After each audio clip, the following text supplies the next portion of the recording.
मैं खत्ताब का बेटा उमर हूं। बचपन में मुझसे 2 बकरियां नहीं संभाली जाती, मेरे बाप से मैं रोज मार खाता था। मैं बकरियों को संभाल नहीं पाता, मेरे बाप मुझे रोज मारते थे। खत्ताब का बेटा वो उमर हूं। लेकिन आज इस दौर में 36 लाख स्क्वायर किलोमीटर पर तन्हा उमर की निगरानी है।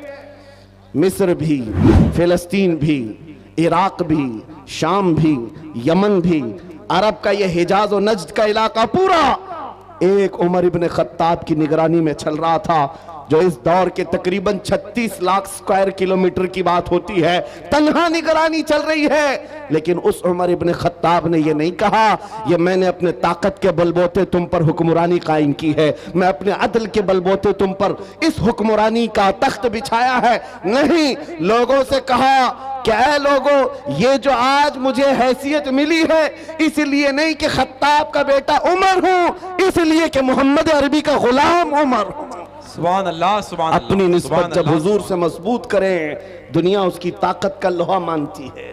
नामूस रिसालत की हिफाजत पर जो आए हैं मैदान में, अल्लाह करीम ने उनके बाजुओं को ताकत बख्शी है और कुफ्फार और मुशरिकीन के सीनों में उनका रौब डाल देता है। ये तारीख की सच्चाइयां बताती हैं।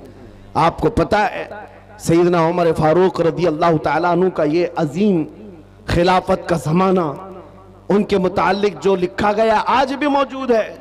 सैकड़ों मील दूर रहने वाले कुफ्फार और मुशरिकीन की फौजें सिर्फ उनके नाम से कांपती थीं, डरती थीं। यही मुंसुर, यही वस्फ में आप कहता हूं कि वो नामों से रिसालत की हिफाजत और इश्क रसूल से भरा हुआ सीना लेकर चलो, ये इस जमाने का नहीं हर जमाने का सबसे बड़ा हथियार है, सबसे बड़ा हथियार है। लोग आज ये कहते हैं, बाज लोग जो मेरे साथ हर जलसे में इन्वेस्टिगेशन करते भी रहते हैं, हर जगह चलते रहते हैं, कई मर्तबा हमारे इलाके में भी आए और वो बार बार हमसे ये इन्वेस्टिगेशन करते, आप चाहते क्या हिंदुस्तान में, जहां जा रहे हो ये पूरे मजमे को जमा कर रहे हो और जज्बे में और इनको जोश दिलाकर खड़ा कर रहे हो, क्या चाहते हो। उनको शायद ऐसा लगता होगा कि हम कोई बहुत बड़ी ऐसी तंजीम बना रहे हैं जो बम बांध करके कहीं उड़ जाए, उन्हें शायद ऐसा लगता हो। इसीलिए बार बार इस चीज की तलाश में सरगर्दा है। मैं खुल करके बयान करता हूं मेरे अजीजों, खुल करके। अभी हम अपने मुंबई में एक मरकज बना रहे थे तो साहब वहां तक पहुंची बातें, कुछ लोग कहने लगे ये कुछ सुरंग बना रहे हैं जिसमें जिहाद सिखाने वाले हैं। छोटा सा एक नामों से रिसालत के तहफ़्फ़ुज़ की खातिर एक मरकज बनाने की बात की तो ऐसी बातें फैलाए। याद रखो हम सुरंग में नहीं सिखाते, खुले मैदान में सिखाएंगे। और वो भी कोई ऐसी वैसी तरबियत नहीं जिसकी मैं बात कर रहा हूं। हमारा मिशन क्या है मियां, मैं तो अपने नौजवानों से कहता हूं चाकू छुरी तलवार बंदूक बारूद तो दूर है, तुम ब्लेड लेकर के भी मत चलो, इसलिए कि प्लास्टिक का ब्लेड भी तुम्हारे हाथ में होगा तो कल फ्रंट पेज पे तुम्हारा नाम आतंकवादियों के साथ। ये तो आज का मिजाज है। मैं जिस मिशन की बात कर रहा हूं वो बात इतनी है, छोड़ो ये सारे हथियार, वो हथियार क्यों नहीं अपनाते जो गरीब नवाज हिंदुस्तान आए थे तो लेकर के आए थे। वो सबसे बड़ा हथियार इश्क मुस्तफा की दौलत, हुजूर पाक सल्लल्लाहु तआला अलैहि वसल्लम की मोहब्बत कामिला। मैं जानता हूं जब अपना नौजवान इस दौलत से भरपूर और सरशार हो जाए तो इसका चलना फिरना देखकर ही कई कीड़ों को मौत आ जाए, यूं ही मौत आ जाए। आपको कुछ करने की जरूरत नहीं, तन्हा आप हुजूर पाक के इश्क में चलते फिरते एक शक्ल तो बन जाओ, कम से कम इसकी बुनियाद तो रखो कि दुनिया तुम्हें पहचानने के लिए तुम्हारा नाम ना पूछे। कभी कंफ्यूजन इतना बढ़ जाता है कि तुम्हारे नाम से नहीं पता चलता तुम कौन से दीन के हो, तो दुनिया फिर तुम्हारे बाप का नाम पूछती है। बाप के नाम पर भी कंफ्यूजन आ जाता है तो दादा का नाम पूछती है, पता नहीं चल रहा कौन से धर्म से ताल्लुक रखता है। इसका नाम राजा है, बाप का नाम बबलू है, दादा का नाम टीनू मीनू है, कहीं से कुछ समझ में नहीं आता। मेरे अजीजों, ऐसी नौबत क्यों आए? आपका नाम, आपके बाप दादा का नाम पूछ करके दुनिया यकीन करे। मैं कहता हूं हुजूर पाक की मोहब्बत में अपने आप को इतना सरशार कर लो, किसी गली से गुजर जाए, दुनिया देख करके कहे मदीने की गली का गुलाम नजर आता है, ताजदार मदीना का गुलाम नजर आता है। अल्लाह अकबर, या रसूल अल्लाह, जिंदाबाद जिंदाबाद। अल्लाह। और ये नामों से रिसालत की हिफाजत, ये अल्लाह रब्बुल इज्जत की शान है। वो खुद अपने हबीब की इज्जत की हिफाजत करता है। आपको पता है कुरान पाक में एक दो नहीं कई आयतें हैं, जब जब कुफ्फार ने हुजूर की तरफ उंगली उठाई थी तो जवाब पहले रब्बुल आलमीन का था। अबू लहब ने कहा था मोहम्मद तुम्हारे दोनों हाथ टूट जाएं, नाऊज़ु बिल्लाहि मिन ज़ालिक। रब ताला ने जवाब में ना आयत नाजिल फरमाई, तब्बत यदा अबी लहब। मोहम्मद सल्लल्लाहु अलैहि वसल्लम के नहीं, अबू लहब के दोनों हाथ बर्बाद हो जाएं। कुरान में आयत है, ये नबी पाक की नामूस की हिफाजत नहीं है तो और क्या है, ये दिफा है, डिफेंस है जो खुद रब्बे जुल जलाल फरमा रहा है। अबू लहब ने कहा था जब मेरे आका सल्लल्लाहु अलैहि वसल्लम के बेटे हजरत इब्राहीम का इंतकाल हो गया, हुजूर के 3 बेटे थे, तीसरे बेटे का जब इंतकाल हुआ तो ये बात फैलाई गई कि मोहम्मद सल्लल्लाहु ताला अलैहि वसल्लम की नस्ल खत्म हो गई, बेटों से नस्ल चलती है, ये तीसरा बेटा भी चला गया। नबी करीम सल्लल्लाहु ताला अलैहि वसल्लम गमगीन हुए। रब तबारक व ताला ने पूरी सूरह नाजिल फरमाई, इन्ना अअतैनाकल कौसर फसल्लि लिरब्बिका वन्हर इन्न शानिअका हुवल अबतर। ऐ महबूब, हमने आपको खैर कसीर अता फरमाया, खड़े हो अपने रब की इबादत करें, कुर्बानी करें। आप कटी हुई नस्ल के नहीं, आपका दुश्मन कटी हुई नस्ल का है। ये रब का फरमान है। अपने नबी के इज्जत के दिफा में अल्लाह रब्बुल इज्जत ने ये फरमाया, आज ढूंढ करके निकालो अबू लहब का बच्चा कहाँ है, उसकी औलाद कहाँ है, नहीं पाओगे। लेकिन जिस वादी में भी जाओ मेरे नबी के खानदान को जरूर पाओगे। सादात की खुशबुएं हर जगह नजर आएंगी। अल्लाह करीम ने अपने नबी की इज्जत की हिफाजत का कैसा दिफा किया है। तो एक मर्तबा आयतें उतरना रुक गई थी, जो वही आती थी चंद दिनों तक वही नहीं आई। मक्का के काफिरों ने यह कहना शुरू किया, वद्दअ रब्बु मुहम्मदिन मुहम्मदा, मोहम्मद के खुदा ने मोहम्मद को छोड़ दिया है। यानी अब आयतें नहीं आती हैं, इसका मजाक करने लगे। नबी करीम सल्लल्लाहु ताला अलैहि वसल्लम के दिल पर यह बात गिरा गुजरी। चंद ही दिन नहीं गुजरे थे कि जिब्राइल अमीन पूरी सूरह लेकर आए, वद्दुहा वल्लैलि वमा सजा मा वद्दअका रब्बुका वमा क़ला।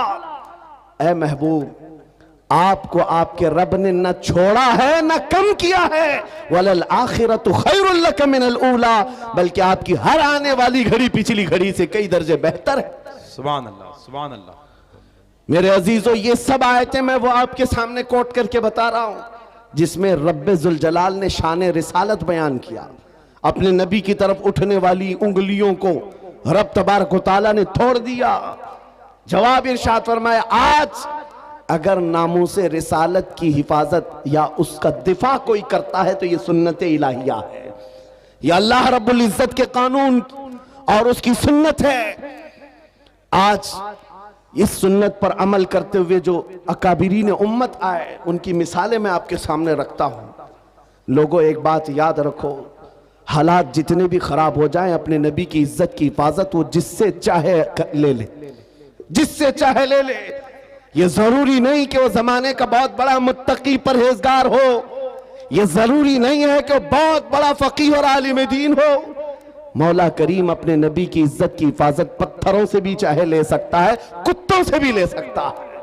अल्लामा इब्ने हजर अस्कलानी रहमतुल्लाह अलैह लिखते हैं कि ततारियों का जो हमला हुआ था बगदाद में, बगदाद को उन्होंने तबाह कर रखा था। ऐसा तबाह किया था कि पूरे बगदाद की सड़कें और वहां की गलियां मुसलमानों के खून से भरी हुई थी।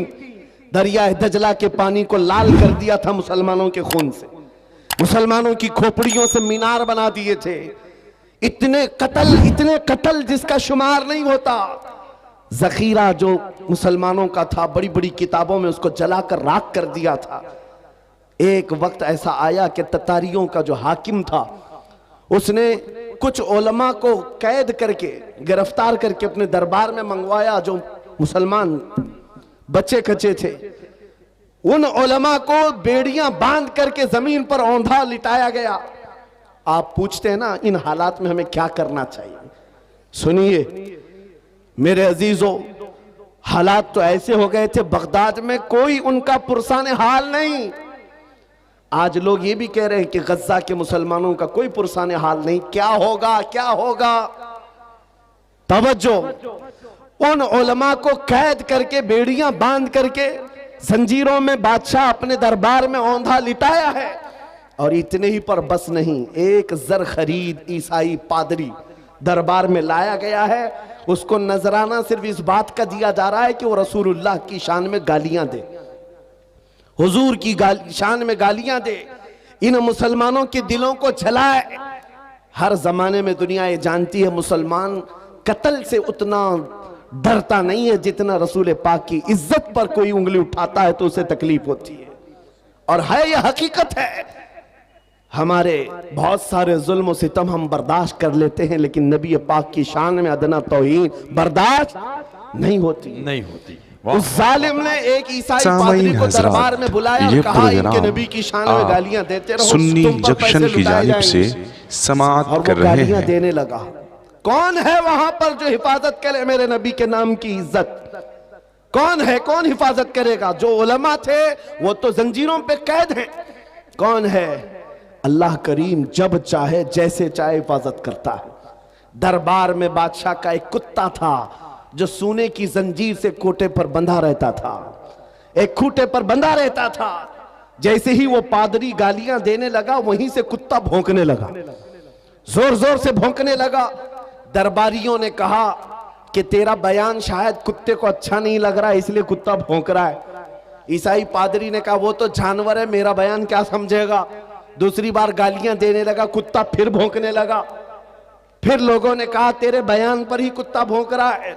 उस ईसाई पादरी ने कहा मेरे बयान पर नहीं भौंक सकता, उसे क्या खबर है। तीसरी बार जब नबी पाक की शान में हर्जा सराई शुरू किया, उस कुत्ते ने जंजीर तोड़ दिया और उछल करके ऐसे दरबार में आया, उस ईसाई पादरी के सीने पर चढ़कर उसे दम सदन में चाक करके दो टुकड़ों में बदल दिया। उस कुत्ते की हैबत ऐसी तारी थी, पूरे दरबार में सिपाही से लेकर बादशाह तक हर आदमी खड़ा रह गया और कुत्ते को देखने की भी ताब नहीं थी। ऐसा लगता था कोई शेर बबर आया हुआ है। उस कुत्ते की हैबत से लोग डरे हुए थे। और तारीख में यह लिखा है, जिन्होंने हमारी खोपड़ियों से मीनार बनाया था, जिन्होंने बगदाद को हमारे खून से नहलाया था, उसी ततारियों के दरबार में एक दो नहीं 10,000 ततारियों ने कलमा पढ़कर इस्लाम कबूल कर लिया। सुभान अल्लाह, सुभान अल्लाह, सुभान अल्लाह, सुभान अल्लाह। जब रब तबारक व तआला नामों से रिसालत की हिफाजत फरमाता है तो वो कुत्तों के जरिए से भी काम लेता है। ये बात याद रखो। और दुनिया को भी मैं ये बताता हूं, हमें कैद कर देने से या हमें फांसी दे देने से इस्लाम का खात्मा नहीं होगा। कुछ लोग ये समझते होंगे, आपको पता है तारीख में जब मुरादाबाद में किफायत अली काफी रहमतुल्लाह ताला अलैह को फांसी पर चढ़ाया गया था, अंग्रेज 8 दिन तक जश्न मना रहे थे। एक ऐसे मौलवी को हमने फांसी पर चढ़ाया है जिसकी जुबान चलती थी तो हजारों लोग उसे सुनते थे और पूरे लोगों में उसका एक रौब था। हमने उस मौलवी को खत्म कर दिया। मुसलमानों में एक खौफ पैदा हो जाएगा, डर पैदा हो जाएगा। अंग्रेज 8 दिन जश्न मनाए होंगे लेकिन उन्हें खुदाई कानून मालूम नहीं। मुरादाबाद में फांसी पर चढ़ा रहे एक आशिक रसूल को और परवरदिगार आलम उसी मुरादाबाद के पड़ोस शहर बरेली में इमाम अहमद रजा को पैदा कर रहा है। वो ऐसा आशिक रसूल पैदा किया, जब वो जवान हुआ तो सिर्फ कलम से नहीं, सिर्फ जुबान से नहीं, बल्कि पूरी तहरीक छेड़ दी। और आज हालत ये है, अंग्रेज एक आशिक रसूल को फांसी पर चढ़ाकर ये समझते थे कि इश्क रसूल का खात्मा हो गया। नहीं, मुमकिन नहीं है। बरेली की जुबान फिर चली है तो ऐसे चली, खित्ता खित्ता आज बोलता है, डाल दी कल्ब में अज़मत मुस्तफा सैयदी आला हजरत पे लाखों सलाम। बस उस इश्क की बात मैं करता हूं। वो अगर तुम्हारे पास है तो ये छोटी मोटी मशीनें क्या तुम्हारा बिगाड़ेंगी? घर तोड़ सकते हैं, या तुम्हारी जायदादें ले सकते हैं, या तुम्हें जेलों की सलाखों पर बंद कर सकते हैं। इतना अगर होता है तो आपको यह आदत डाल लेनी चाहिए, मुजफ्फर को मुक़य्यद न समझ ऐसे याद, मेरी असीरी भी सुन्नत आबाई है। वाह वाह। अगर कैद हो भी जाए तो इतनी बात याद रखो, हमारी असीरी भी सुन्नत आबाई है। अजीजान गिराम औकात, नामों से रिसालत की हिफाजत पर जिन्होंने पहरा दिया है, उनकी चंद मिसालें मैं अर्ज कर रहा था। वो सहाबा कराम रिदवानुल्लाह ताला अलैहिम अजमाइन, जिनकी हैबत का आलम यह था कि वो तन्हा जाते लेकिन दुनिया को खौफजदा करते थे। किस बात पर? अरे पैबंद लगे कपड़े पहनकर जा रहे हैं, पैरों में चप्पल नहीं है, हाथों में ऐसी तलवारें जिससे सब्जियां नहीं कटती, लेकिन उसके बावजूद हजारों की फौज में उनका रौब था। सैयदना खालिद बिन वलीद सैफुल्लाहिल मसलूल 125 जंगें अपनी जिंदगी में लड़ी, एक जंग में भी शिकस्त नहीं हासिल किया, शिकस्त नहीं हुई। उनकी एक तलवार का वजन 35 किलो का था और ढाल 40 किलो की, ये लेकर लड़ते थे और जिस मैदान में उतरते थे सफों की सफे दरहम बरहम। कौन नहीं जानता आज दुनिया में खालिद बिन वलीद का नाम, जिसको अल्लाह के रसूल ने सैफुल्लाहिल मसलूल कहा। लेकिन जानते हो, इतनी महारत ताम्मा, जंगी मैदान का एक ऐसा बतले जलील जो कभी शिकस्त का मुंह नहीं देखा, एक भरी जंग के दौरान अमामा गिर गया था। कुफार सामने हैं और तलवारें सोते हुए हैं, गर्दन पर तलवार आ सकती है। खालिद बिन वलीद तलवारों की परवाह नहीं कर रहे, उस अमामा को उठाने जा रहे हैं, अपनी पगड़ी उठाने जा रहे हैं। और दोनों काफिर वहां जो आपकी गर्दन के पास थे वो देखकर हैरत में रह गए। ऐसा सिपह सालार जो हर जंग को फतह कर लेता है, आज अपनी गर्दन बचाने की बजाय अपनी पगड़ी बचाने चल पड़ा। ये तो जंग के हुनर नहीं होते, एक छोटा सिपाही भी ऐसी गलती नहीं करता। खालिद बिन वलीद बड़े इत्मीनान के साथ अपनी पगड़ी उठा ले और अपने सर पर रख लिया। और उन काफिरों ने पूछा, हम तो तुम्हें बहुत बड़ा माहिर सिपह सालार समझते, लेकिन तुमने आज ऐसी गलती की है जो एक छोटा सिपाही भी नहीं करता। हम अपनी तलवारें, नंगी तलवारें तुम्हारी गर्दन तक ला चुके थे और तुम उस पगड़ी के पीछे भाग रहे थे, अभी गर्दन अलग कर देते हम। खालिद बिन वलीद ने कहा, फिर अलग किया क्यों नहीं? फिर इंतजार क्यों कर रहे थे? अलग किया क्यों नहीं? आपने फरमाया, तुम क्या समझते हो खालिद बिन वलीद अपने बाजू की ताकत से ये जीतता है, अपनी कुव्वत के बलबूते जंगों में फतह हासिल करता है? ये बात नहीं। मेरी इस पगड़ी की अहमियत तुम नहीं जानते, इसमें मेरे रसूलुल्लाह के 3 मुँह मुबारक हैं। मेरा ये यकीन है इन मुँह मुबारक की बरकत से अल्लाह मुझे फतह अता करता। सुभान अल्लाह, सुभान अल्लाह, सुभान अल्लाह, सुभान अल्लाह, अल्लाहु अकबर, या रसूल अल्लाह जिंदाबाद। मेरे अजीजों, एक बात याद रखो, दुनिया में जिसने भी हैबत तारी की है वो इश्क रसूल की दौलत से ही तारी किया है। बेशक। वो खालिद बिन वलीद रज़ी अल्लाह ताला, नबी करीम सल्लल्लाहु ताला अलैहि वसल्लम से कमाल दर्जे की मोहब्बत, हुजूर के आज़ाए मुबारका, बाल मुबारक से इस कदर वालिहाना अकीदत, जिसकी वजह से उनका यकीन था कि मुझे जंगों में फतह मिलती है और कुफार के दिलों में हैबत तारी होती है। आपको पता है, तारीख में आप झांक करके देखें, एक ऐसा खलीफा भी गुजरा है जिसका नाम आज भी लोग लेते हैं, बल्कि यूरोप की सरजमीन पर तो अब उस अजीम जर्नेल का दिन मनाया जाने लगा है, वो सलाहुद्दीन अय्यूबी है। जब बैतुल मुक़द्दस की बात आई है तो हर जगह से सलाहुद्दीन का भी नाम आ रहा है, नाम जुड़ा हुआ है। इटली और डेनमार्क में अब लोग सलाहुद्दीन डे मना रहे हैं। हम नहीं, दुश्मनाने इस्लाम भी कहते हैं ऐसा जर्नेल हमने देखा नहीं तारीख में। इसलिए कि 50-50 हजार लोग कैद होकर आते अगर जंग में, तब भी सबको आजाद करता था, माफ करता था, बड़ा दिल रखता था, बहुत बड़ा दिल रखता था। उस सलाहुद्दीन की बात कर रहा हूं, जिसकी ताकत का लोहा पूरी दुनिया मानती रही।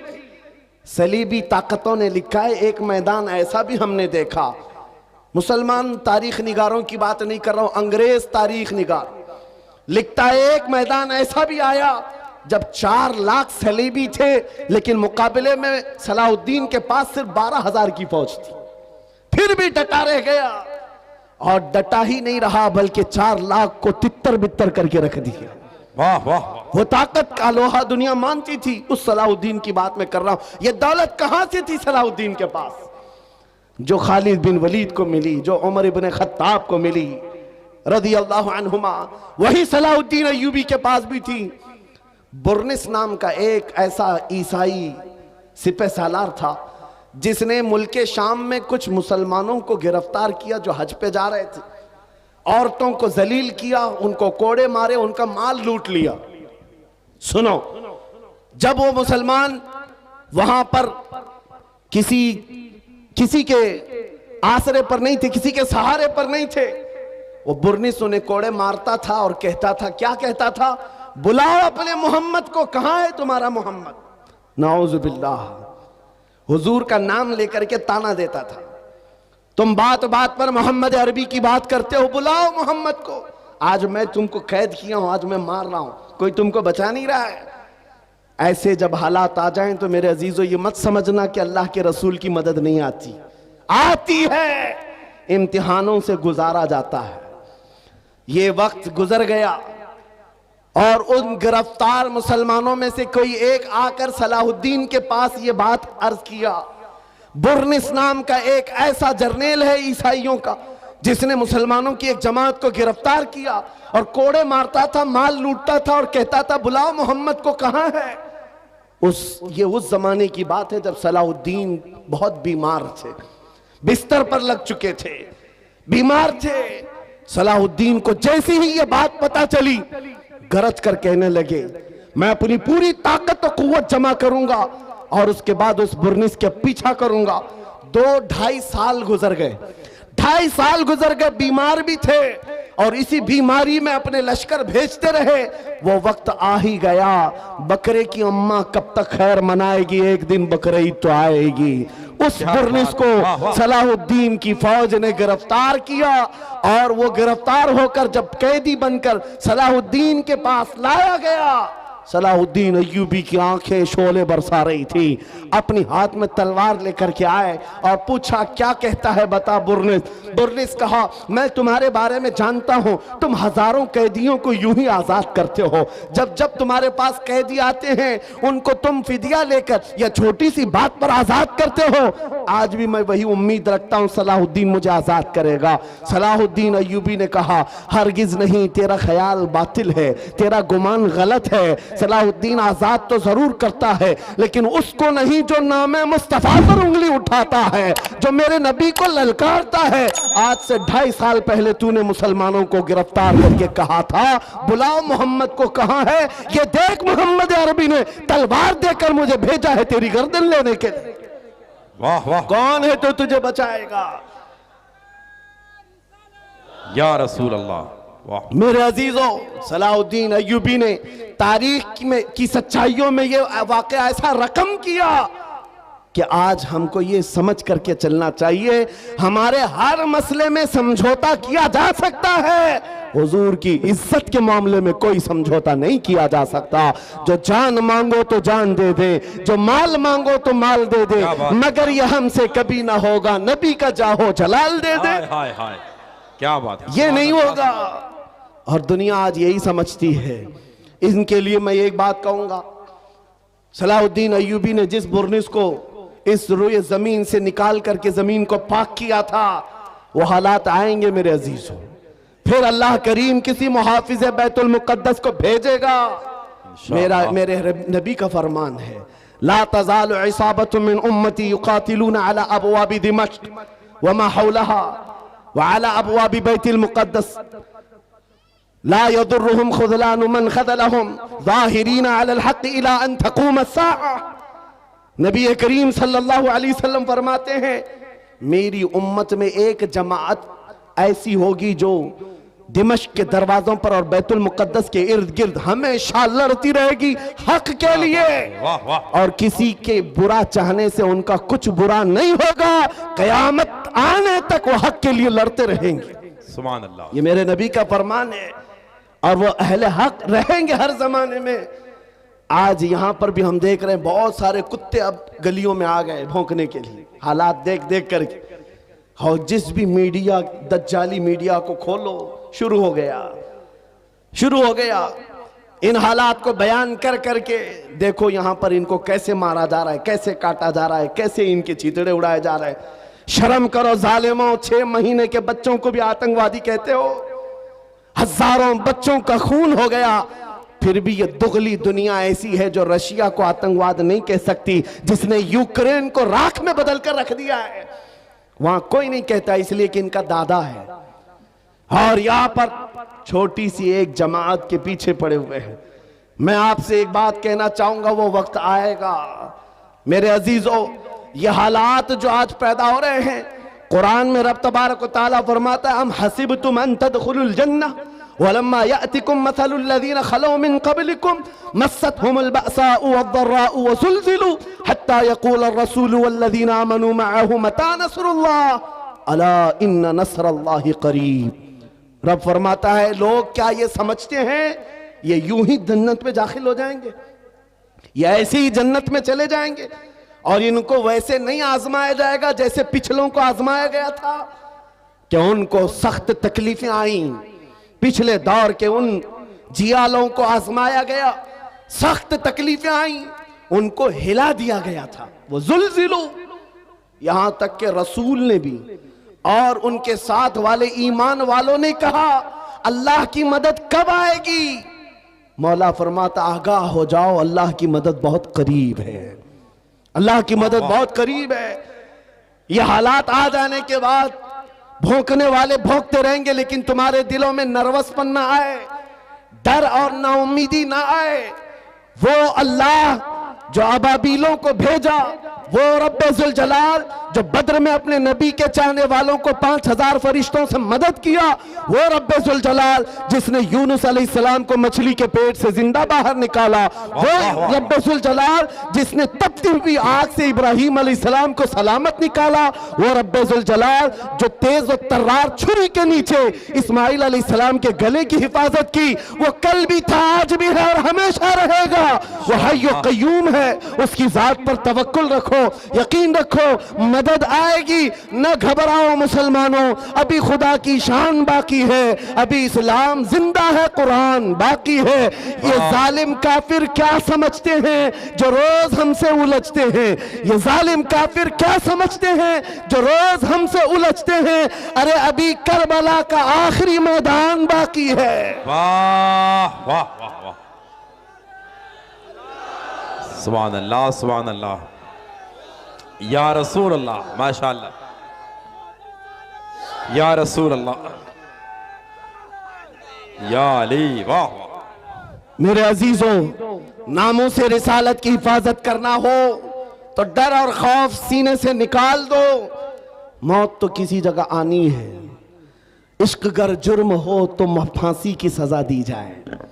आशिक रसूल कहता है, इश्क गर जुर्म है तो फांसी की सजा दी जाए, दरे महबूब पे लेकिन ये सजा दी जाए। क्या बात है, क्या बात है। हमारी तमन्नाएं यही हैं, हुजूर से मोहब्बत करना अगर जुर्म है तो ये जुर्म बार बार करेंगे। हुजूर पाक सल्लल्लाहु अलैहि वसल्लम की सुन्नतों पर चलना। आपसे मैं एक सवाल करता हूं, नामूस रिसालत की हिफाजत कैसे करेंगे? ये जुबान से, इन नारों से, इन मजमों से? आपसे मैं पूछता हूं, अगर दुनिया तुम्हें रसूलुल्लाह का गुलाम कहकर पुकारे तो तुम्हें कोई एतराज है? सामईन बुरा हज़रात, लगेगा? ये प्रोग्राम बल्कि मैं तो समझता हूं अगर हमारा सुन्नी इंट्रोडक्शन जंक्शन की इस जानिब बात से हो जाए, ये तो समाअत जिंदगी कर की रहे मेराज हैं। है। वाह वाह वाह वाह, सगे तैबा सब कह कह के मुख पुकारे बेदम, यही रखियो मेरी पहचान मदीने वाले। सुभान अल्लाह, बेदम वाह, वारसी तो कहते हैं, ऐ अल्लाह क्या के बात नबी, है, क्या बात, दुनिया मुझे वाह। तैबा का कुत्ता कहकर पुकारे, बस मेरी इतनी पहचान बना दो, हाय, हाय, हाय, आमीन। मेरी इतनी पहचान बना दो। सुभान अल्लाह, आज उस मुजद्दिद आजम का जिक्र जो हर मजमे में होता है, जिसको अल्लाह ने 55 से ज्यादा उलूम व फनून पर महारत ताम्मा दी थी, वो बरेली का इमाम जिसने 1000 से ज्यादा किताबें लिखी, फतावा रज़विया और कंजुल ईमान जैसे ऐसे जखीरे दिए हैं सुन्नियत को, जिसके इल्म का कोहे हिमालय इतना ऊंचा कि देखते हुए लोगों की टोपियां गिर जाएं, लेकिन उस बरेली के इमाम ने जब अपना इंट्रोडक्शन कराया था, अपना तारुफ कराया था, तो ये नहीं कहा था मैं नकी अली खां का बेटा हूं, मैं रजा अली खां का पोता हूं, मैं बरेली का बड़ा जमींदार हूं, मैं बड़ा आलिम व फकीह हूं, मैं बहुत बड़ा मुफक्किर इस्लाम हूं। नहीं, अपना तारुफ कराया तो यूं कराया, उस गली का गधा हूं मैं जिसमें मांगते ताजदार फिरते हैं। सुभान अल्लाह, सुभान अल्लाह, सुभान अल्लाह, सुभान अल्लाह, सुभान अल्लाह, सुभान अल्लाह, या रसूल अल्लाह। वाह भाई, जिंदाबाद, जिंदाबाद, जिंदाबाद, जिंदाबाद। आपसे मैं यही बात तो पूछ रहा हूं, इतनी बड़ी अबकरी शख्सियतें नबी पाक की गुलामी पर फख्र करती हैं। ऐ नौजवानों, क्या तुम्हें कोई आपत्ति है, कोई एतराज है अगर दुनिया तुम्हें नबी का गुलाम कहे? नहीं एतराज है तो पूरे के पूरे गुलाम बनते क्यों नहीं? फिर क्यों नहीं बनते? तुम्हें दाढ़ियां रखने में शर्म आती है और फिर कहते हो गुलाम कहे तो बुरा नहीं लगता। तुम्हें टोपियों से शर्म आती है, बार बार इन दाढ़ियों को निकाल कर फेंकते हो सेकुलर बनने की चक्कर में, कॉमन आदमी बनने के चक्कर में, कि दुनिया कभी हमको मुल्ला मौलवी ना कहे और आतंकवादी ना कहे। याद रखो मेरे अजीजों, चंद दिनों पहले एक ऑटो ड्राइवर हमारे पास आए, उन्होंने पूछा था, हजरत इस जमाने में भी दाढ़ी रखना वाजिब है? इस जमाने में भी हालात बहुत खराब हो चुके हैं, कुछ मसलहत के साथ कुछ नहीं किया जा सकता। मैंने कहा इस जमाने में ये वाजिब और बढ़ गया है, ये वाजिब बढ़ गया है, इसलिए कि जिसे तलवार नहीं चुभती उसे दाढ़ी चुभती है आज। लेकिन हम चुबाने के लिए नहीं रखते। मैंने उनसे कहा साहब आपको तकलीफ किस बात की है? उस दुनिया में जी रहे हो जहां लोगों को चोटी रखने में शर्म नहीं आती, तुम्हें दाढ़ी रखने में क्यों शर्म आए? लोगों को बालियां पहनने में, चूड़ियां पहनने में शर्म नहीं आती मर्दों को, और तुम्हें नबी पाक की सुन्नतों पर क्यों शर्म आए? क्यों गुलामी पर एतराज है तुम्हें? जब नहीं है तो खुलकर मैदान में आओ और दुनिया को बताओ मेरे नबी से मेरा रिश्ता कल भी था और आज भी है, अपना सब कुछ गुंबद खजरा कल भी था और आज भी है। वाह, तो खुल करके गुलामी करो, खुल करके गुलामी करो, छुपा छुपा कर ये नहीं। आपसे पूछता हूं, तुम्हारा दीन सच्चा है या नहीं? यकीन के साथ कह रहे हो? तुम्हारा खुदा सच्चा है, तुम्हारा नबी सच्चा है, अल्लाह की किताब कुरान सच्ची है? जब तुम्हारा यकीन है खुदा भी सच्चा, रसूल भी सच्चा, दीन भी सच्चा, किताब भी सच्ची, जिसका सब सच्चा, उसे इस तरह डर कर जीना जेब नहीं देता। सर उठा कर जियो और दुनिया को बताओ मेरा ताल्लुक किसी मुजरिम कौम से नहीं, मेरा ताल्लुक उस हबीबे कायनात से है जिसका चलना फिरना देखकर चांद और सूरज भी रश्क किया करे, जो महबूबे खुदा है। मेरे अजीजों, बात सिर्फ इतनी है, हमने अपने हाथों खुद अपनी तबाही की। शायर ने बहुत पहले कहा था, दीवार क्या गिरी मेरे खस्ता मकान की, लोगों ने आने जाने का रास्ता बना लिया। क्या बात, लोगों ने आने जाने का रास्ता बना लिया। गली में देखो कोई घर गिर जाए तो लोग इधर से उधर जाने के लिए वही घर इस्तेमाल करते हैं, दीवारें गिर जाएं तो रास्ता बन जाती है। हमने अपनी इत्तेहाद को और अपने अखलाक को अपने हाथों तोड़ दिया। आज दुनिया हमारे साथ फुटबॉल खेल रही है, इधर से उधर, उधर से इधर। जिस दिन तुम मजबूत हो जाते तो उस इकबाल के शेर को याद करो, बहुत सच्ची बात कही थी शायर मशरिक ने, उनके जो हम गुलाम थे खल्क के पेशवा रहे, के पेशवा रहे। उनके जो हम गुलाम थे खल्क के पेशवा रहे, उनसे फिरे जहां फिरा फिर आई कमी वकार में। वाह वाह, हमारी इज्जतों में कमी आई है तो उस डोर के टूटने से या कमजोर होने से, जो डोर हमारी मदीने तक चली जाती थी। आओ ऐ नौजवानों, बेखौफ होकर मेरे मुस्तफा की सुन्नतों को आम करो।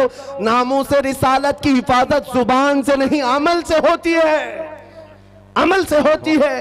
मेरे आका ने फरमाया, मन तमस्सक बिसुन्नती इंद फसाद उम्मती फलहु अजरु मिअति शहीदिन। हुजूर ने फरमाया, ऐसा जमाना जब आ जाए कि उम्मत में फसाद हो या बुरा जमाना आ जाए, उस वक्त जब रसूलुल्लाह की सुन्नतों को खत्म किया जा रहा हो, तुम में से कोई एक जियाला मर्द उठे और हुजूर की एक सुन्नत को जिंदा करे, अल्लाह उसे 100 शहीदों का सवाब अता करता है। नामों से रिसालत की हिफाजत की जिम्मेदारी है नौजवानों, तुम्हारे कंधों पर है। सिर्फ स्टेज पर बैठे हुए उलमा पर नहीं। तुम क्या समझते हो माइक से बोल करके हुजूर की इज्जत की हिफाजत की जाएगी? नहीं, तुम हर जगह हर गली में जब भी निकलते हो नारे लगाते हो, इस्लाम जिंदाबाद, इस्लाम जिंदाबाद। इतने नारे लगते हैं तुम्हारी जुबानों से, लेकिन दिल से पूछो इस इस्लाम जिंदाबाद के नारे को तुम कितना स्वीकार करते हो अपने घर में? तुम अपनी बीवियों पर इस्लाम क्यों नहीं पसंद करते? तुम अपनी बेटियों पर, अपने बेटों पर इस्लाम क्यों नहीं पसंद करते? जरा शादियों में जाकर माहौल देखो, वहां इस्लाम जिंदाबाद कहां चला गया? वहां वो आवारगी, वो बेपर्दगी। अजीजा ने गिरामी वकार, कौलो अमल में एक हो जाओ। अगर इस्लाम से मोहब्बत करते हो तो अपने घरों से मोहब्बत करो, माहौल ले आओ। दुनिया आज तुम्हारे साथ जो खेल रही उसकी वजह यह है तुमने अपने कल्चर, अपने अखलाक को निकाल कर फेंक दिया अपने घरों से। सुबह उठ करके गाने लगाना, अपने घरों में बड़े बड़े टीवी स्क्रीन लगाकर बच्चों की तरबियत टीवी सीरियल और फिल्मों से करना, यह तुम्हें ज़ेब नहीं देता, जिसकी वजह से आज बच्चों के हाथ में कुरान नहीं ताश के पत्ते आ गए। आज हमारे उन नौजवान बच्चों को हम देख रहे हैं जो रात भर गली के नुक्कड़ पर बैठकर इंटरनेट चलाता है और गेम खेलते खेलते सुबह कर देता है। ये वो नौजवानों के हाथ हैं जिनके हाथों में तकदीर थी, एक ऐसी तकदीर थी कि ये मक्का से निहत्ते निकले थे तो पूरी दुनिया में छा गए थे, पूरी दुनिया में छा गए थे। कोई ताकत इनका रास्ता नहीं रोक सकती थी। मैं तुम्हें याद दिलाता हूं हमारे असलाफ कौन थे, हमारे बुजुर्ग, हमारे पुरखों की तारीख क्या थी। हमारे पुरखों की तारीख तो ये थी, टल न सकते थे जंग में अगर अड़ जाते थे, पांव शेरों के भी मैदान से उखड़ जाते थे। अरे हक से सरकश हुआ कोई तो बिगड़ जाते थे। तोप क्या चीज, तेग क्या चीज है, हम तो तोप से भी लड़ जाते थे। वाह वाह, हमारे असलाफ वो थे। दश्त तो दश्त है, दरिया भी न छोड़े हमने, बहरे जुल्मात में दौड़ा दिए घोड़े हमने। आ गया दिया जाने कभी यूरोप के कलीसाओं में तो कभी अफ्रीका के तपते हुए सहराओं में। आ गया ऐन लड़ाई में गर वक्त नमाज, किबला रूहों के जमीन बोस हुई कौम हयास। एक ही सफ में खड़े हो गए महमूद आयाज, न कोई बंदा रहा न कोई बंदा नवाज। ये हमारे असलाफ की तारीख थी जो तुम भुला बैठे हो। आज नामूस रिसालत की हिफाजत की बात बार बार तुम्हें याद इसलिए दिलाई जा रही है, तकरीरों से कम अपने अमल से ज्यादा हो सकता है। नामूस रिसालत की हिफाजत के लिए ऐ नौजवानों तुम कमेटियां बनाओ। मैंने बहुत सारे खिचड़े कमेटियां देखी, नियाज कमेटियां हैं, चादर कमेटियां हैं, गागर कमेटियां हैं, उर्स कमेटियां हैं, अखलाक रसूल कमेटी क्यों नहीं, जो हर नौजवान उठ करके ये अहद करे, दुनिया भोंकती है तो भोंके, इस जमाने में भी मैं मेरे नबी का वफादार हूं और उनकी सुन्नतों को लेकर चलूंगा। याद रखो नौजवानों, जब तुम्हें कोई कहता है तो तुम ये कहते हो अभी तो जवानी है मौलाना, ऐश करने दो, अभी अभी हम जवान हुए हैं, थोड़ा सा एंटरटेन करने दो, हमारी लाइफ को एंजॉय करने दो। याद रखो जवानों, तुम कुफ्फारों मुशरिकीन की इक्तिदा करने के लिए नहीं भेजे गए, तुम उनके मुकल्लिद बनाकर नहीं भेजे गए, तुम उनकी जिंदगियों पर अपनी जिंदगियों को ना नापो। अगर कोई नंगा घूमता है तो तुम्हें उस पर फर्क नहीं पड़ना चाहिए। अगर कोई अय्याशी के अड्डे पर बैठा है तुम उसे ना देखो। तुम कौन हो? खैर उम्मत हो। तुम कौन हो? नबी पाक की अमानत हो। तुम्हारा मसलक, तुम्हारा मजहब, तुम्हारा मशरब क्या होना चाहिए, जो ताज शरिया बदल तरीका ने हमें सिखाया था। जिंदगी ये नहीं किसी की किसी के लिए, जिंदगी है नबी की नबी के लिए। ना समझ मरते हैं जिंदगी के लिए, अरे जीना मरना है सब कुछ नबी के लिए, नबी के लिए। वाह, सुभान अल्लाह, सुभान अल्लाह। या रसूल अल्लाह, तेरे इश्क की बदौलत मुझे जिंदगी मिली है। वाह वाह, तेरे इश्क की बदौलत मुझे जिंदगी मिली है। मेरी बात बन गई है तेरी बात करते हाय हाय हाय करते, हाय, वाह वाह वाह वाह वाह, सुभान अल्लाह। मेरी सुभान बात अल्लाह। बन गई है तेरी बात बात करते करते करते, है जो जिंदगानी बाकी ये इरादा कर लिया है। तेरे मुनकिरों से आका मैं मरूंगा लड़ते लड़ते। वाह वाह, सुभान अल्लाह। तेरे मुनकिरों से आका मैं मरूंगा लड़ते लड़ते। अजीज़ान गिरामी वक़ार, अहले मुबारकपुर को किसी चीज़ तफसील के साथ समझाने की चंदा ज़रूरत नहीं। इशारात और किनायात बहुत खूब जानने वाली ये कौम है। ये वो मुबारकपुर है जिसने दुनिया सुन्नियत की तकदीर बदल कर रख दी है। सुभान अल्लाह। हिंदुस्तान के दुनिया सुन्नियत में आज जो इल्म व अमल का आबशार नजर आता है वह मुबारकपुर की देन है। अल-जामिअतुल अशरफिया का दुनिया सुन्नियत पर इस कदर एहसान है कि आप यहां से चल करके जरा दुनिया देखें तो आपको पता चलेगा जो अब्र यहां से उठा है वो सारे जहां में बरसा है। सुभान अल्लाह, सुभान अल्लाह। मेरे अजीजों, आज मुबारकपुर की सरजमीन पर तहफ़्फ़ुज़ नामूस रिसालत कॉन्फ्रेंस का इनेकाद। मैं आपको ये बात बता दूं, सिर्फ जलसे से हम इस चीज की बेदारी नहीं ला रहे हैं। कई दहाइयों से आपकी इस सरजमीन से नामूस रिसालत की हिफाजत का बहुत बड़ा जिम्मा अशरफिया अदा कर रहा है। वाह वाह। अल-जामिअतुल अशरफिया नामूस रिसालत की हिफाजत का एक बहुत बड़ा जिम्मा लिए चल रहा है। यहां से निकलने वाला हर आलिम दीन नबी करीम सल्लल्लाहु तआला अलैहि वसल्लम के नामूस की हिफाजत ही तो कर रहा है। बेशक, बेशक। चाहे वो इंग्लैंड की सरजमीन पर हो कि अमेरिका की सरजमीन पर हो, वाह वाह। चाहे वो अफ्रीका में हो कि बरतानिया में हो या हिंदुस्तान के किसी भी खित्ते में हो, ये जामिया अशरफिया से निकलने वाला मिसबाही चिरागे इल्म दीन लेकर लोगों के दिलों को इश्क रसूल से भर रहा है और नामूस रिसालत की हिफाजत सिखा रहा है। आज मुझे ये बात कहने में जरा बराबर भी आर नहीं है।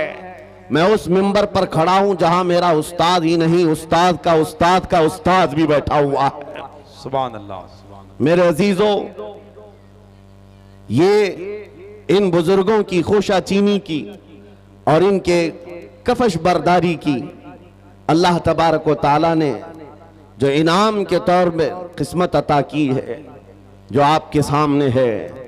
मैं चंद बातें अर्ज करना चाहूंगा। नामूस रिसालत क्या चीज है, शायद ये आज के दौर में समझ आ जाए तो मेरे अजीजों, सारे मसाइल का हल हमारा इसी बात पे है। सारे मसाइल का हल इसी बात पर है। हम बहुत सालों से तकरीर कर रहे हैं और देखते हैं जहां जाते हैं लोग हमसे यही कहते हैं, यहाँ नशा आम है, नशा पर कुछ बोल दें। यहाँ बेपर्दगी है, बेपर्दगी के मुतालिक कुछ बता दें। जिहालत बहुत ज्यादा है, यहाँ इस पर भी बोल दें। यहाँ पर बदमाशी बहुत ज्यादा है, लोगों के नौजवानों की अय्याशियां ज्यादा हैं, इस पर बोल दें। हजारों मसाइल हैं हमारी उम्मत के, किन किन बातों पर गुफ्तगू की जाए और किस किस उन्वान पर खिताब किया जाए। मैंने बहुत करीब से देखा, शराब पर बोलो, नशा पर बोलो, बेपर्दगी पर बोलो, जिहालत के मुतालिक बोलो। ये इतने मसाइल हैं कि इनका शुमार मुमकिन नहीं है। हर एक मसला अपने अंदर एक बहुत बड़ी अहमियत रखता है जो उम्मत के बिगाड़ का सबब बनता है। फिर हमने वही बात करनी शुरू की जो 100 साल पहले इकबाल ने कहा था, इस उम्मत की तरक्की का राज एक ही है, इस उम्मत के तमाम मसाइल का हल एक ही है, सबब कुछ और है जिसे तू खुद समझता है, सवाल बंदे मोमिन का बेजरी से नहीं। इकबाल ने कहा था, वही बात मैं आज आपको दोहरा रहा हूं। हमारी तरक्की का राज सिर्फ एक ही है जो इकबाल ने 10 साल यूरोप की जमीन खाक छान करके वापस आकर के अपनी कौम को बताया था। यूरोप तो तरक्की कर रहा है साइंस पर, यूरोप तो तरक्की कर रहा है मैथमेटिक्स पर, यूरोप तो तरक्की कर रहा है फिजिक्स पर, अलजिब्रा पर, न जाने कितने उलूम व फनून पर। लेकिन मैंने जो 10 सालों की जिंदगी में देखा, हमारी कौम की इज्जत और उनका इर्तिका, उनकी तरक्की का राज न ये सारे मैदानों में है, न ही ये साइंस मैथमेटिक्स फिजिकल जिब्रा में है, बल्कि इस उम्मत का राज सिर्फ इतना है कि मोहम्मद से वफा तूने तो हम तेरे हैं, कि मोहम्मद से वफा तूने तो हम तेरे हैं। ये जहां चीज है क्या लहो कलम तेरे हो, कलम तेरे हैं। वाह वाह, अल्लाह अकबर। पूरा मजमा जवाब दे हाथ उठा के। मेरे अजीजों, यही वो उन्सुर है, यही वो राज है जिसको लेकर अकाबिर बने हैं। नबी करीम सल्लल्लाहु ताला अलैहि वसल्लम का कमाल दर्जे से इश्क करना हुजूर के साथ एक ऐसा उन्सुर है, ये एक ऐसा वस्फ है जो इंसान को औजे सुरैया पर पहुंचाता है। मैं एक बात अक्सर कहा करता हूं मेरे अपने बयानों में कि एक फार्मूला सुन करके चलो मुबारकपुर वालों, उनकी बात करो हर दिल पे राज करो। हाय हाय हाय, वाह वाह वाह वाह। हुजूर पाक की बात करो हर दिल पे राज करो। ये हमने देखा है, क्या बात। कौम में जो जिंदा हैं आज भी नाम वो हुजूर पाक के नाम की बरकत से जिंदा है। सुभान अल्लाह। इकबाल ने कहा था, शायर मशरिक ने, आबरूए माँ ज़नाम मुस्तफ़ा अस्त, हम सबकी इज्जत और आबरू मुस्तफ़ा के नाम से वाबस्ता है। क्या बात है, वाह वाह।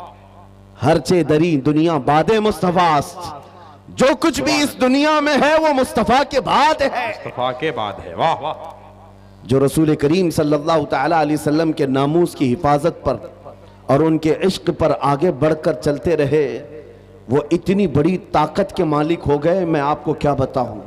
आज दुनिया जिस चीज से खौफजदा है, आज हम टूटे बिखरे हुए लोगों से दुनिया जो डरती है, वो इसीलिए नहीं कि हमारी दाढ़ियां, हमारी टोपियां, हमारे जुब्बे उनको डराते हैं, बल्कि इस जालिम दुनिया को जो सबसे ज्यादा खौफ लगता है वो तुम्हारे सीनों में छुपे हुए इश्क रसूल की दौलत से है। इसी को इकबाल ने कहा था, ये फाका कश मौत से डरता नहीं जरा। अंग्रेज 100 साल पहले ये कह रहे थे, अंग्रेज ये कहते थे, ये फाका कश मौत से डरता नहीं जरा, भूखा रहता है, प्यासा रहता है, लेकिन मौत से नहीं डरता है। ये कैसा मुसलमान है। लेकिन इसको जो मौत से बेखौफ करती है वो चीज है क्या? अंग्रेज कहता है, रूहे मोहम्मदी इसके बदन से निकाल दो, रूहे मोहम्मदी इसके बदन से निकाल दो। पूरी दुनिया की पावरफुल ताकतें भी ये जानती हैं कि रूहे मोहम्मदी, इश्क मोहम्मदी, ये दौलत ऐसी है जो इंसान को बेखौफ करती है, उसे आजाद करती, हर डर से आजाद करती है। इसीलिए बरेली के इमाम ने हमें पुकार कर कहा था, खौफ न रख रजा जरा, तू तो है अब्दे मुस्तफा। खौफ न रख रजा जरा, तू तो है अब्दे मुस्तफा, तेरे लिए अमान है, तेरे लिए अमान है। अजीजा ने गिरामे वकार, आज जो हालात चल रहे हैं, इस एतबार से एक डर का माहौल, खौफ का माहौल, एक ऐसी सरासीनगी है जिसको हम महसूस कर रहे हैं। लोग आज हर चौक पर, हर कट्टे पर ये गुफ्तगू करते हुए नजर आ रहे हैं, हालात बड़े खराब हो गए, जहर फैल गया है, लोगों के अंदर तासुब बहुत बढ़ गया है और हालात इतने खराब हैं, हम माइनॉरिटी में हम क्या कर लें। एक बात याद रखो, सतीजा कार रहा है अजल से ता इमरोज, शरार बू लहबी से चराग मुस्तफवी। ये हालात आज ही खराब नहीं हुए हैं, हमारी तारीख इससे भरी पड़ी हुई है। हालात हर जमाने में इसी तरह के होते रहे और इस्लाम का ये हसीन पौधा उसी तरह लहलहाता रहा। आज के हालात भी निकल पड़ेंगे, इसी तरह चले जाएंगे। चांद को भी गहन लगता है, लेकिन जब गहन छट जाता है वो अपने आबो ताब के साथ चमकता है। आज इस उम्मत के हवाल अगरचे खस्ता नजर आते हो, लेकिन तुम्हें नर्वस होने की जरूरत नहीं, तुम्हें डर करके अपना घर, अपना दीन और अपना मसलक बदलने की जरूरत नहीं है। इंतजार करो, वो रब्बे कदीर जो अंधेरों के बाद उजाले लाता है, वो रब्बे कदीर जो रात के बाद सुबह लाता है, हम पर आए हुए इस गहन को भी मौला दूर फरमाएगा। इसी बात को मैं कहता हूं, आज दुनिया शोर मचा रही है, जो हालात चल रहे हैं, मैं मुख्तसर सी बात करके इशारे में आगे अपने मौजू की तरफ आता हूं। मैं आपके सामने एक आयत पढ़ता हूं, 3-4 दिन पहले की बात है। इस आयत को पढ़ा तो एक मैसेज मुझे आया, कहा मौलाना स्टेज पर बैठ करके चिल्लाने से कुछ होता नहीं। कुरान की आयत है, हुवल्लज़ी अरसल रसूलहु बिल हुदा व दीनिल हक़ लियुज़हिरहु अला दीनि कुल्ली।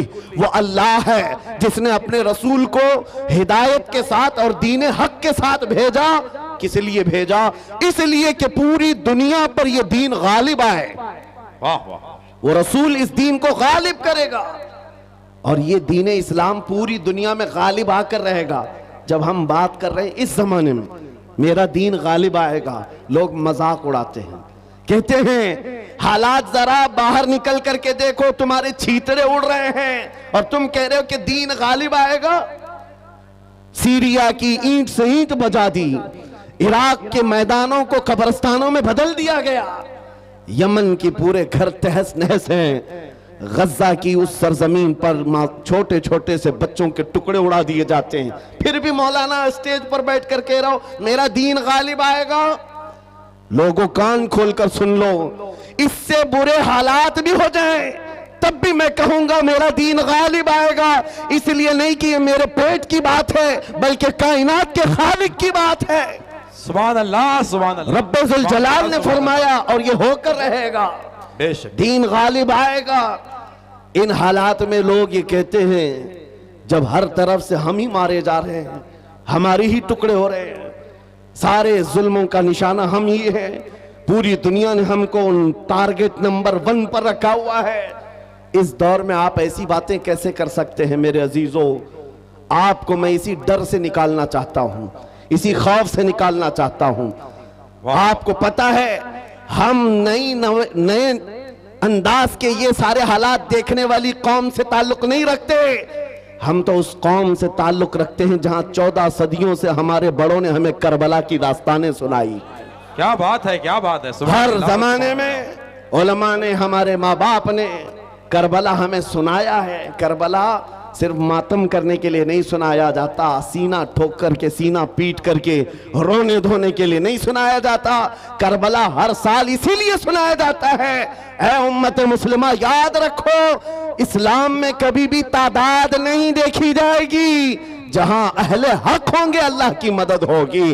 करबला में अगरचे अहले बैत रसूलुल्लाह के घर के नौजवानों के टुकड़े हो गए थे, लेकिन पूरी दुनिया जानती है जीत उन्हीं की थी, जीत उन्हीं की थी। इसी तरह आज मैं कहता हूं गज्जा को अगर जालिम जबरूती ताकतें मिलकर के तहस नहस कर डालें, उन 20 लाख मुसलमानों को मार कर खत्म करके सहरा भी बना दें, तब भी हम कहेंगे कि गज्जा के अहले हक ही जीत पाए हुए हैं, फतह उन्हीं की है। इसलिए कि ये हालात गुजर जाएंगे। फिर ऐ कुत्तों, थोड़ी देर का इंतजार करो, कुछ देर की खामोशी है, फिर शोर आएगा। आज कुत्तों का वक्त है, कल हमारा दौर आएगा। सुभान अल्लाह।